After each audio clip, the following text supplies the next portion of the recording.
Hey guys, and welcome back to Studying Smarter. So today we are going to be talking about something that the Shadowhunter world has been going crazy about for the past week since it was released.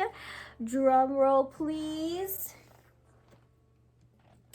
Chain of Gold. If you do not know about the Shadowhunter world, anything about any of these books, and you're trying to go into this one, I personally wouldn't, but according to Cassandra Clare, you can go into this book knowing no previous knowledge about the characters, and you can read it and be perfectly fine. But in my opinion, it would be best if you read the other books, simply because a lot of the last names are obviously recurring last names. This is set in the 1800s, late 1800s. And so a lot of these characters are like the ancestors of the characters in the other books, which is really, really cool. And that's why I think you should really read the other ones first, because I feel like you'd get a lot, you just appreciate it a lot more. As well as these characters are the offspring of the characters from the Infernal Devices. So if you have not read the Infernal Devices, I would definitely 100% hands down read that one first. You won't really have to read these or any of the Mortal Instruments really, but the Infernal Devices I think is the most important, as it's pretty much the prequel series to this new trilogy. And if you don't want spoilers for those books, then don't read this, because this literally will give you all of the major plot points. It will give everything away. Like, you find out everything from the ending of Clockwork Princess in this book. So if you don't want to be spoiled, I would go ahead, read that first, then come back and read this, because it is the new trilogy, The Last Hours, that Cassandra Clare is doing. So this is the first book, Chain of Gold. The second book comes out next year, and the third book in 2022.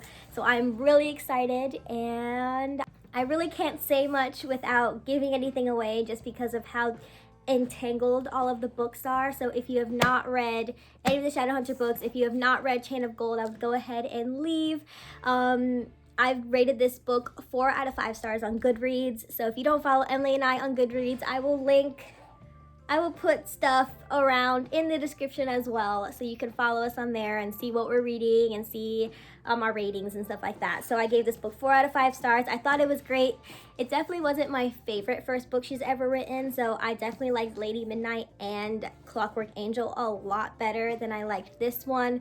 But I'm still really excited about what this book has to offer, what the trilogy has to offer, where the world is going, everyone's storylines. I'm really excited. So again, if you haven't read any of the books, please leave. Bye.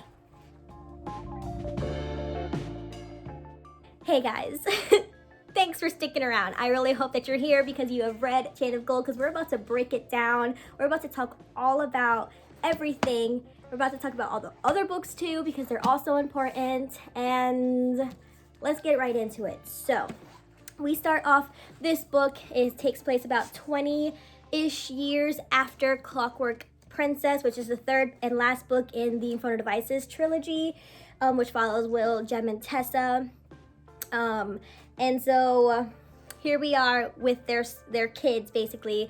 So we have Jace Herondale, Lucy Herondale, and Cordelia Carstairs. Cordelia is kind of separate from everything, but she is the cousin of Jem Carstairs, who we know now is a silent brother.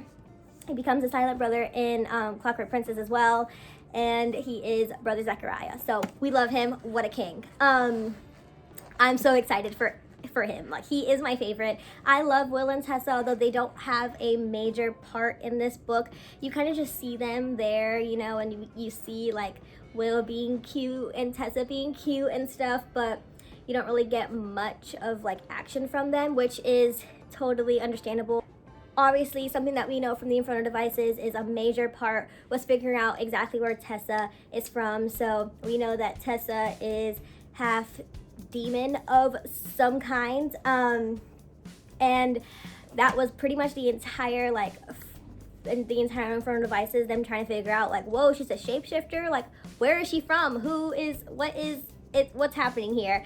And that gets answered in this book, which is so exciting. That's one of my favorite parts about this book, was all of the dots that were finally getting connected throughout, like through every addition into the world.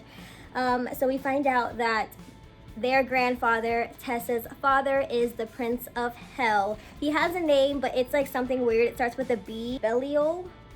We're gonna call him Belial because that sounds really fancy. Basically, we find out that her dad is Belial, the Prince of Hell, and which is why she is definitely like an anomaly.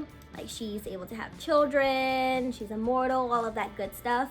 And we see like what was passed down from the grandfather onto James Herondale and Lucy Herondale, which is really exciting. So when we first start off the book, we see Lucy Herondale, and Lucy gets lost in the woods and a boy comes and saves her. His name is Jesse. We later find out Jessie Lightwood, son of Tatiana Lightwood, who we know is the daughter of the man that turned into the worm in the Infernal Devices. Y'all remember that? Like, Tessa was a queen and had her wedding dress on and she like slayed the worm. Oh, it was just iconic, honestly. So she's bitter about that, Tatiana is, and she has a lot of resentment towards pretty much everyone, which is why she does what she does when we find out what happens. So she meets Jesse, and we find out that he is a ghost. His mom, when he was dying, his mom preserved his last breath, and that is how he turned into a ghost. But only some people can see him, and not even James or Will can see him, which is very interesting because normally Herondales are known for being able to see ghosts. But I think that maybe it's because he's like a special kind of ghost. But we find out that Lucy can like summon ghosts. Like, we're gonna get there, but that was a wild scene. Find out that James Herondale gets drawn into the shadow world, which is a lot. It really reminded me of The Upside Down. So like, if you haven't seen Stranger Things, go watch that. I feel like that's important to understanding what's going on. Low-key, very low-key. I'm obviously joking, but it definitely really did remind me of The Upside Down, even with the first character that gets like hurt. Her name is Barbara. Barbs. We knew your fate from the beginning because Stranger Things. So anyways, we find out that he's been seeing the shadow world. He's really scared of it, and he doesn't like when it happens, but it happens whenever he's stressed, which is just stressful in its own. When we first start the book, we are following Cordelia Carstairs, and her dad, Elias, is on trial, and that's not good. So they are moving to London to be closer to society and to just really, they've been moving around a lot, so they just want to really help their name and get people invested in their lives, invest in other people's lives, and really just like make a name for themselves and really redeem their name, because they don't really know how the trial is gonna go. Cordelia comes into this completely 100% certain that her dad is 100% innocent, although we find out that the dad has a troubled past, which it was so frustrating learning that Elias is or was an alcoholic. And one of my main things that I didn't like about this book was how many side characters there were. So we have Lucy, James, and Cordelia as pretty much the main characters, but then we also have Grace, Matthew, Thomas, Christopher, Barbara, Anna, and so many other people, literally so many other people whose stories are going on in the background, and with their focus mainly on the boys like Matthew, James, Christopher, and Thomas. I felt like they really did those characters a disservice, or that Cassandra Clare really did those characters a disservice by having them really be like the side characters, because we didn't get much development out of those, and we barely honestly got development out of James, because I feel like I really fell in love with Cordelia and Lucy. I loved their friendship a lot. Can't wait for them to be paired of a tie. I think I liked Cordelia so much because she reminded me a lot of Emma, and I really liked Emma in The Dark Artifices. She was definitely like one of my favorite characters, along with Christina.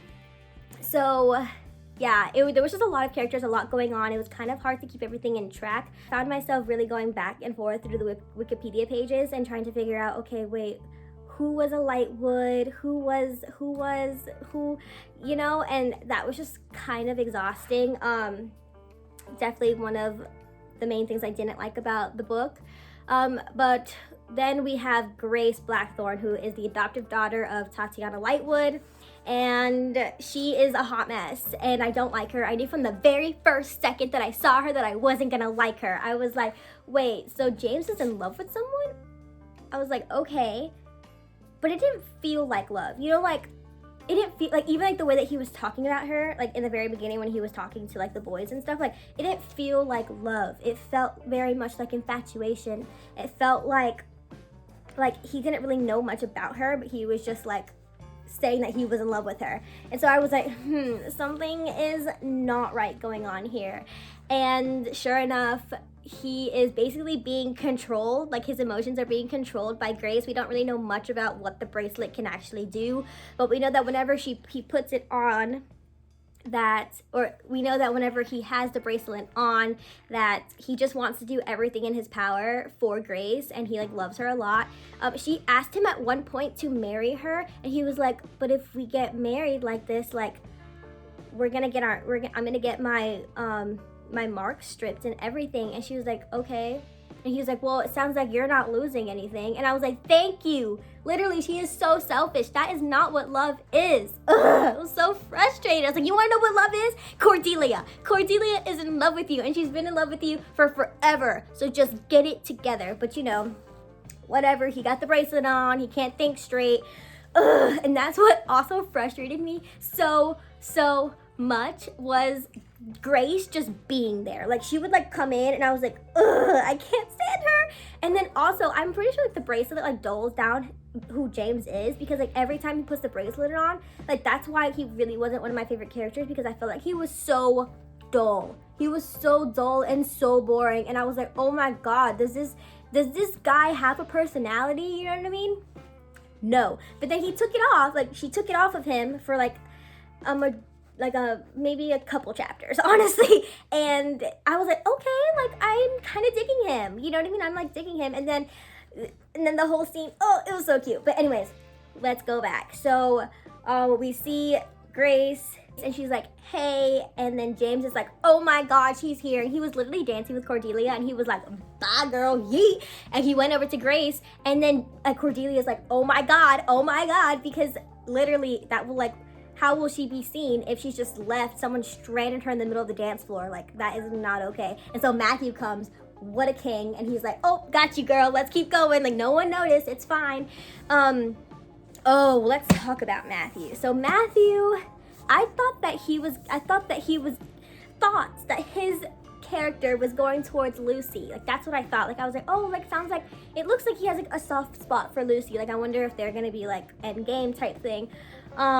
Which they still very much might be, but we find out that he's actually in love with Cordelia, which I thought was kind of, I didn't like it, because it felt just like the Infernal Devices, like Will and Jem being in love, being parabatai, and then being in love with Tessa, like Matthew and James being parabatai and falling in love with Cordelia. Like I was just like, this is just the same thing over and over and over. And although like it's gonna be cute, I'm gonna be about it, I just don't like either of these options so far for her. But then as we move on, we finally get to the scene where they're having a picnic.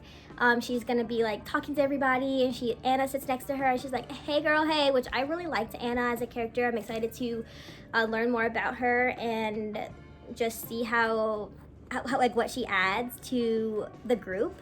But we see the demons that come during the daylight, and everyone's like, whoa, what is going on? Because they really haven't seen demons since pretty much like the Clockwork War, back in the day in the Infernal Devices. And so even like Will was like, yeah, like you guys haven't had to deal with like what I had to deal with when I was a kid, like fighting demons all the time and like doing all this stuff and like training a lot. Like, sure, you guys are training, but you guys don't have any like practical experience, you know?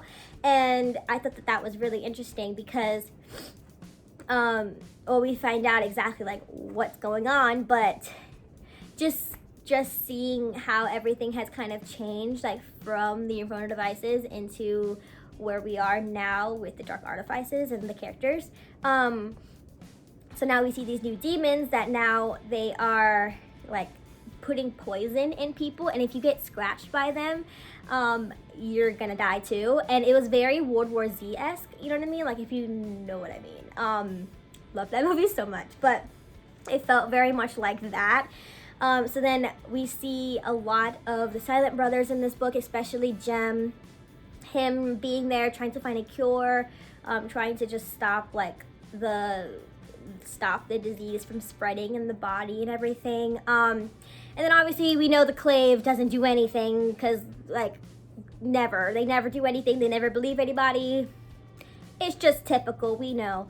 And then we get to see so much of Cordelia in action, and I think that's one of the reasons why I loved the book so much, is because of this queen on the cover and Cortana. Like, I think that Cortana is pretty much a main character. I definitely think that Cortana is a main character in the series, as we're gonna find out so much about like where Cortana came from.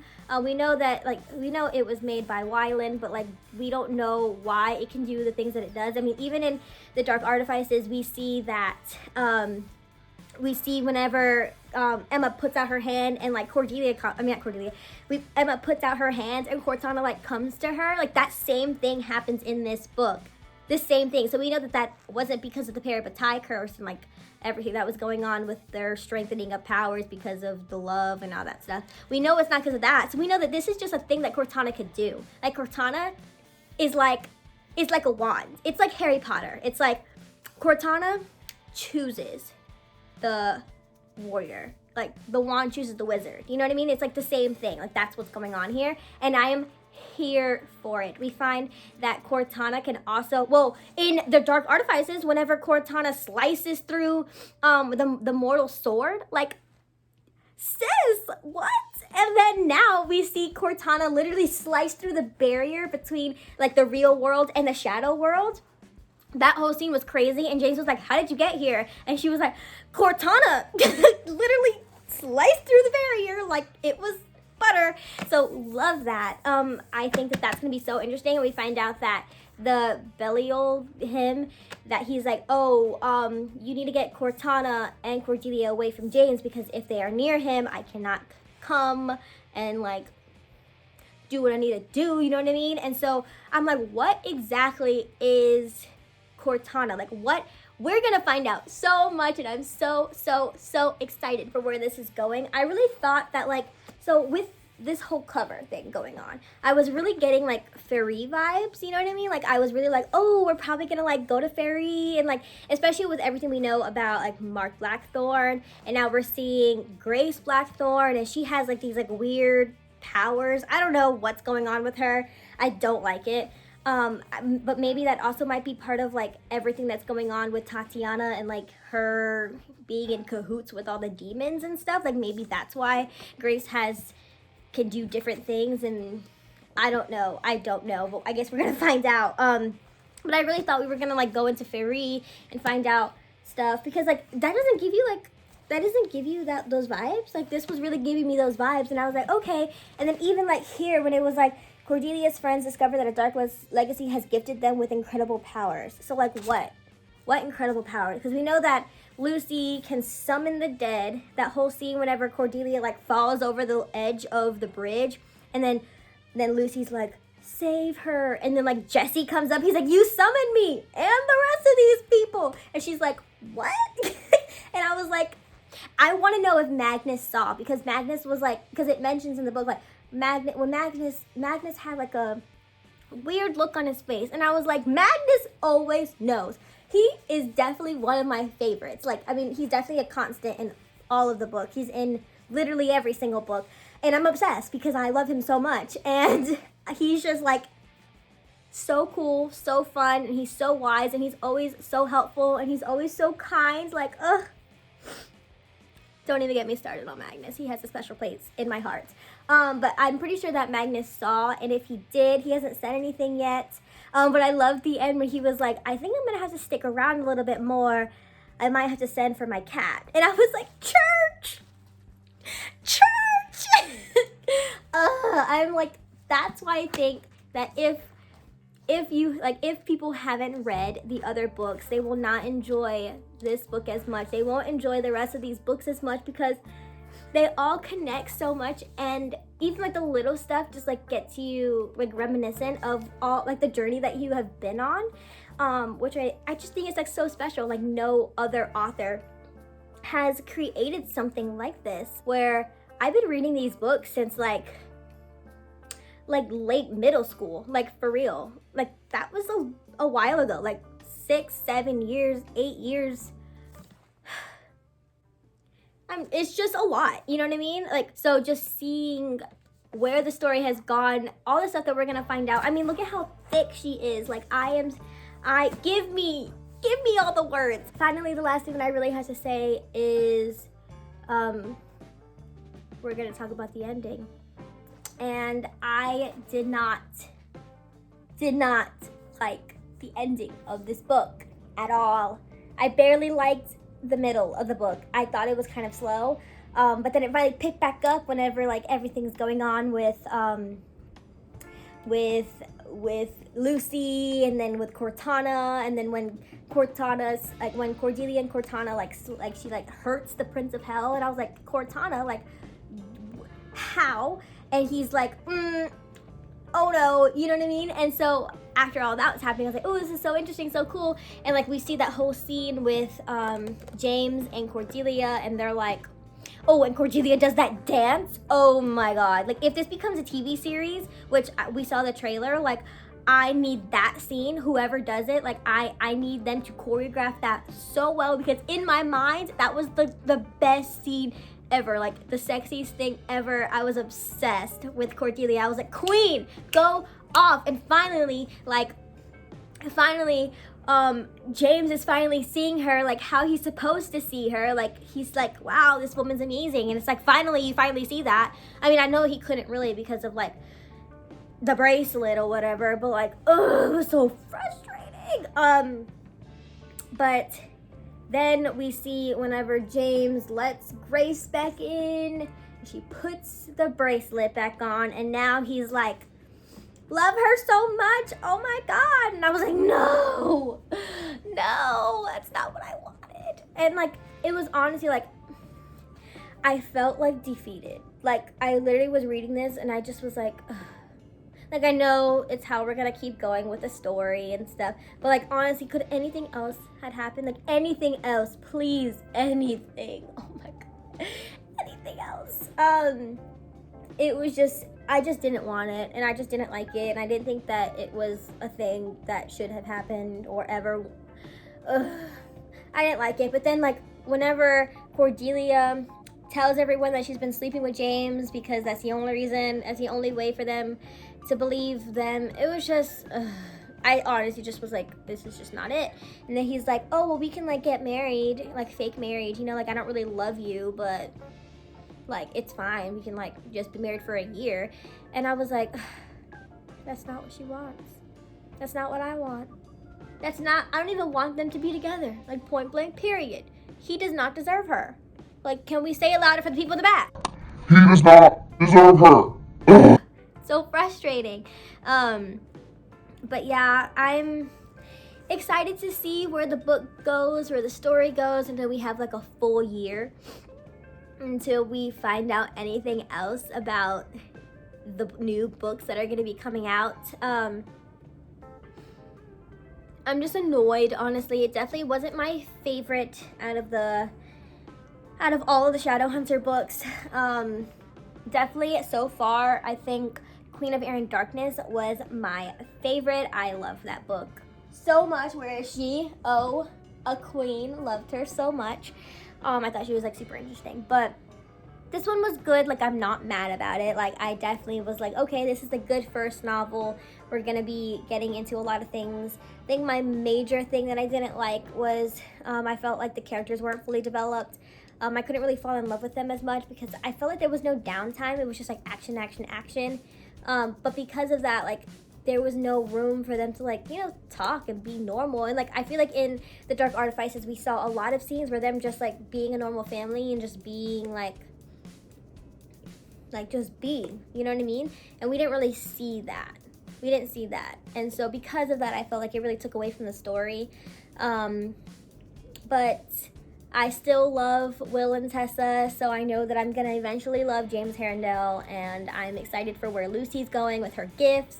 I'm excited to see exactly what Cortana is doing out here. Oh, this is just a side note, but when we see Malcolm, and he was like, "Are any of you guys Blackthorns?" And I was like, we know who you are, and you're annoying, and I hate you. Oh my god.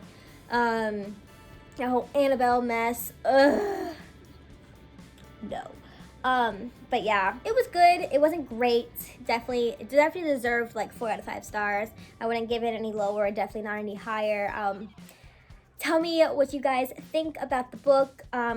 Tell me what you guys think that the rest of the books are gonna be. Any theories you guys have, let's talk about it. I had been like right after reading the book, like on like a book high. Like, I was like, this is the best book I've ever read. But now, like, after thinking about it a little bit and taking a minute, I definitely think that it had some problems. So if you thought the same thing, let's talk about it. Even if you thought that it was perfect, like, let's talk about it. I am so excited for this world. I'm obviously such a Shadowhunter fan, and I'm just really excited. I'm really excited. And today I'm, you know, wearing pastels in honor of Cordelia and all the things that she had to go through with her mom dressing her a hot mess. Anyways, I hope you guys enjoyed this video. I hope that you will stick around. If you haven't already, please subscribe down below, like the video, comment your thoughts and opinions, and we'll see you next time.